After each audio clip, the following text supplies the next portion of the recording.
I watched last night from distance, Simon. When I was down at Brighton, we were keeping our eye on the scoreline from Newcastle. 4-0 at half-time against your beloved Palace. 5-0 in the end. You're in good form. I mean, 4 points adrift of Arsenal. It's becoming Premier League runners-up within their reach. Would that be an important symbolic achievement, do you think, for Newcastle? Well, yeah. I mean, if you can look at a season of winning a League Cup and all the hullabaloo that went with that, and then compound the achievement by finishing second in the Premier League, qualifying for the Champions League, I think that's a great season. I think they're in great nick, great momentum. They're a good side. Most people enjoy watching them. Their fans are utterly on board. And you know, the management structure, the manager isn't there right now because he's recovering from pneumonia, but the fact is his lieutenants are keeping the players focused. The players are focused. They're very focused.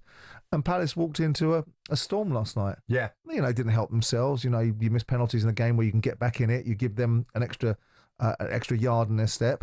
But they're a good side, right? This Palace conceded, two games, conceding two games on a row, conceding 5 goals. Yeah, Glasner won't be pleased with that. It won't be. But I think, well. Simon, regards Newcastle, we better get used to the sight of Newcastle in the Premier League's higher echelons of the top 2 and 3, Maybe. because I think they're there to stay. Maybe.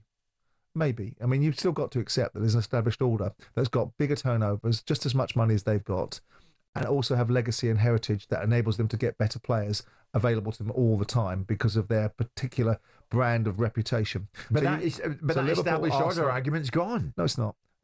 Tottenham and Manchester United are in the bottom half. I'm not including Tottenham in this conversation, but I'm looking at the top 4. You're talking about making a case for seeing Newcastle in the top 2 or 3 as a regular staple diet. I'm suggesting that the powerhouses of Chelsea, because money will rise to the surface in the end, and they'll get that right in the end, Chelsea. Whether it's next season or the season after, they'll get it right. Chelsea, Liverpool, Arsenal, Manchester City. Those 4 sides that have just as much money as Newcastle are able to spend. Newcastle will have access to more money because of their ownership, but as they're able to spend, if the governance changes, then maybe the dynamics will change. But let's just look at these sides and say that Man United will not stay in this funk. Yeah, but forever. hang on, Simon. It's not all about money. If you're coached right, if you get your recruitment right, it gets you to a certain level. Look at Newcastle's recruitment. It gets you to a certain level, and look what's going to happen. Bruno Guimaraes. And look what. My God, did I mention Alexander Isak? And look what will happen to them. As much as I don't want it to happen, as much as I don't like it, and I don't wish it upon them, there's no thing in this which is based upon any sort of agenda. When a big legacy club comes along and writes out a cheque that's big enough, and the player decides to do his little bit, which is that Isak gets. I'm not so sure. Wait and see. I'm not so sure. I hope. I'm very happy. I'm very happy to be wrong. I know what you're saying. And I think that Newcastle will enjoy potentially the benefits of 2 things. I don't think there's enough money in the football circuit right now because of PSR to enable Isak to be bought for 150, 160 million quid, which is what Newcastle may want. And I also think, given the momentum of Newcastle, they're going to get another year out of him. But when it comes knocking, and a legacy club comes along, Newcastle will fall foul to it in the same way that all clubs that are aspiring to get to a point do. Well, nonetheless, Newcastle 6th consecutive victory and 12 goals in their past 3 games. Brilliant. It's now 19 wins and 24 since mid-December. Yep. Now that's not bad. And of course, as you rightly say, Simon, Jason Tyndall in charge at the moment with Graham Jones in Eddie's absence. But it was Jacob Murphy before this match who said to me, watch us, because we're aiming high. What's funny is we've won that, and already next season when all of the cups have refreshed, we want to win another one, and that's what success does. It really drives you on. It makes you want more in a greedy way, but I don't think it's wrong to think that way, that you want to bring success to your football club, to your friends, your family, and your teammates. So yeah, we're looking forward to the rest of this ride.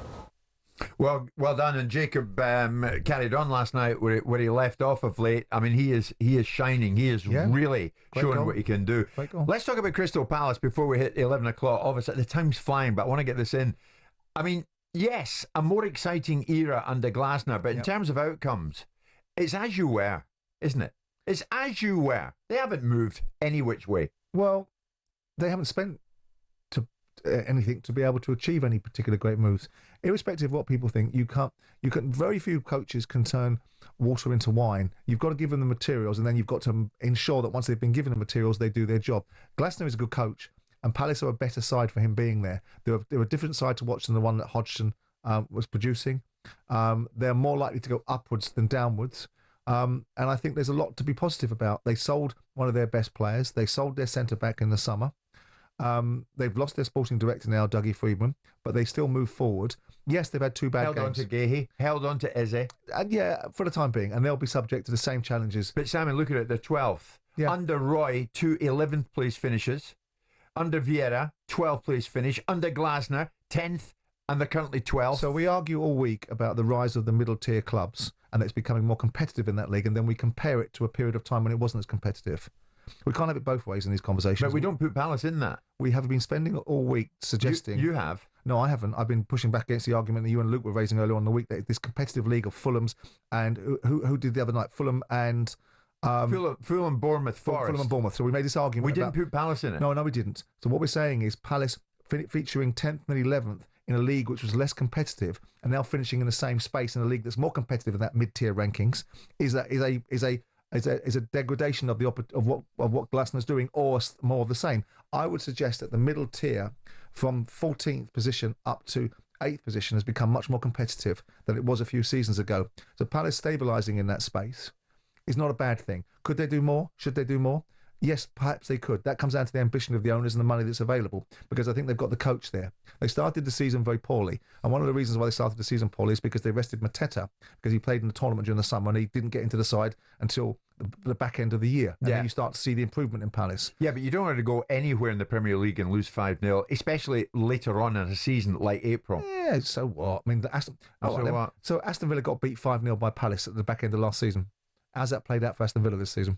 Okay, you're full of it this morning, aren't you? Well, I just want to deal with the facts of the matter rather than the media. The facts of the matter are, under Roy, 2 11th place finishes, under Vieira 12th, under Glasner 10th, and now 12th. Yeah. They're not moving. The season will finish with Palace. If the season finishes with Palace in and around 12th, 11th, 10th, with the money that they've spent, with the start that they had, with the style of play and the progress that the football club is making in lots of different ways, I think there's a lot to be balancing praise on. Yes, if you want to compare it to Bournemouth and the fact that they have a smaller squad, they don't have to spend any more money. Their tendencies are 10,000 rather than 26,000 at Selhurst Park. We can always make an argument, but I think Glasner came in at a time when Palace was all over the place, and it had gone from Vieira being a positive appointment to being a poor one because the outcomes were not going the way they wanted it to, through to Roy playing a brand of football for 3 months everyone thought was a revelation, to everyone being fed up with Roy and Palace in significant decline, to Glasner arresting the decline, building up a side, and now stabilising this side